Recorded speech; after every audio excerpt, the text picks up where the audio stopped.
বন্ধুরা অধিনায়ক হয়েও একটি বড় রেকর্ড গড়ে ফেললেন স্কাই, টপকে গেল রোহিত শর্মাকে। বিরাট কোহলির সঙ্গী হলেন একই আসনে বিরাজমান। বন্ধুরা আপনারাও যদি দেখতে চান তাহলে ভিডিওটি লাস্ট অবধি দেখতে হবে, চ্যানেলটিকে সাবস্ক্রাইব করতে হবে, একটি লাইক দিতে হবে এবং নোটিফিকেশন বেল আইকন দাবাতে হবে।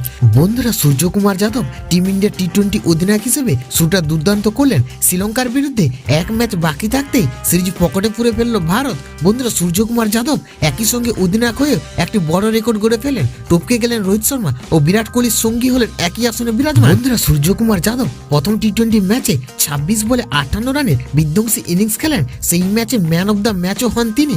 দ্বিতীয় ম্যাচে রান পেয়েছেন তিনি। টি-20 ক্রিকেটে সর্বোচ্চ ম্যান অফ দ্য ম্যাচ হওয়ার তালিকায় শীর্ষে ছিলেন বিরাট কোহলি। 125টি ম্যাচ খেলে 16টি ম্যান অফ দ্য ম্যাচ হয়েছিলেন তারকা ব্যাটার। বন্ধুরা এই তালিকায় তৃতীয় স্থানে রয়েছে ওডিআই টেস্ট ফরম্যাটের ভারতের অধিনায়ক রোহিত শর্মা। 159টি ম্যাচ খেলে মোট 14 বার ম্যাচের সেরা হয়েছেন হিটম্যান। বন্ধুরা আর সূর্যকুমার যাদব ইতিমধ্যে 16টি ম্যান অফ দ্য ম্যাচ পেয়ে গিয়েছে, তাও মাত্র 59টি ম্যাচ খেলে তৃতীয় টি-20 ম্যাচে থাকছেন কোহলিকে টপকে যাওয়ার সুযোগ।